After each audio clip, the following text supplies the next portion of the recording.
Last কয়েকটা week আমি এত বেশি ব্যস্ত যে ডাক্তার দেখানোর অ্যাপয়েন্টমেন্ট অবধি আমার চেঞ্জ করতে হচ্ছে। প্রচণ্ড পরিমাণে কলেজের প্রেশার, তার উপরে জ্বর ঠান্ডা সর্দি তো লেগেই রয়েছে। এরই মধ্যে চলে এসেছে আমাদের রাস উৎসব। আমাদের এখানে রাসটা এত বড় হয়, এটা আমাদের কাছে কিন্তু এক ধরনের উৎসবই বলা যায়। দুর্গা পুজো গেল, লক্ষ্মী পুজো গেল, কালী পুজো গেল, এখন চলে এসেছে রাস। হালকা হালকা ঠান্ডা, তার মধ্যে এই ঘোরাঘুরি, ঠান্ডা তো লাগবেই বলো। কি অপূর্ব সুন্দর সাজিয়েছে দেখেছো, কি ভালো লাগছে। তবে একটা কথা বলতেই হয়, মেলা যত বড় হতো ভেঙে এখন তার 3 ভাগের 1 ভাগও হচ্ছে না। এই যা ভিড় দেখছো, কম করে এর 3 গুণ ভিড় হতো। আর যতগুলো দোকান বসেছে, কম করে তার 3 গুণ বেশি দোকান বসতো।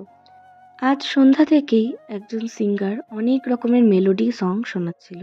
নামটা আমার ঠিক মনে নেই। গান শুনতে দাঁড়িয়েছি বটে, একটা দুটো গান, তার বেশি নয়। আজ অনেক বছর হয়ে গেল আমি তো দাঁড়িয়ে ফাংশনই দেখি না।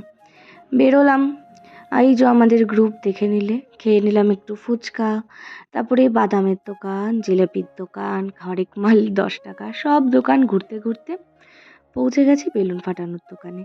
মেলায় এই একটাই জিনিস আমাকে খুব বেশি ইন্টারেস্ট দেয়, সেটা হচ্ছে বেলুন ফাটানো। আর বেলুন ফাটিয়ে কি পেয়েছি দেখেছো? একটা লজেন্স আর এক পাতা সেফটি পিন। ওটাই কাজের, সেফটি পিনটাই বরং আমি রাখি। তারপরে ঘুরে ঘুরে দেখছি কি কেনা যায়, কি নেওয়া যায়। এখানে দেখো স্পাইডারম্যান, কত বড় এনা ডিউটি পেয়েছে। বাচ্চা কাচ্চারা সব প্লেনে উঠবে আর স্পাইডারম্যান তাদেরকে প্রোটেক্ট করবে। তারপরে দেখলাম হঠাৎ এই স্পাইরাল পটেটো রিংয়ের দোকানটা।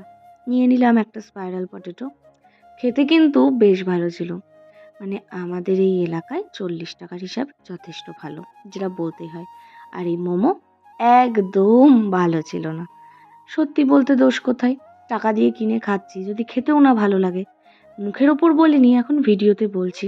যদিও বা সে জিজ্ঞাসাও করেনি কেমন হয়েছে। এখানে মিথ্যে মিথ্যে একটুখানি রিভিউ দিল।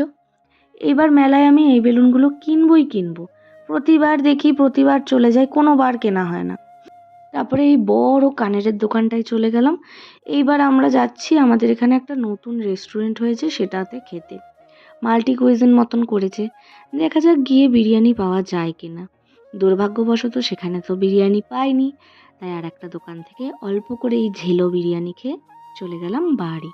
এইভাবেই রাসের প্রথম দিনটা কাটালাম। বেশ মজা হলো। দেখা হচ্ছে নেক্সট ভিডিওতে।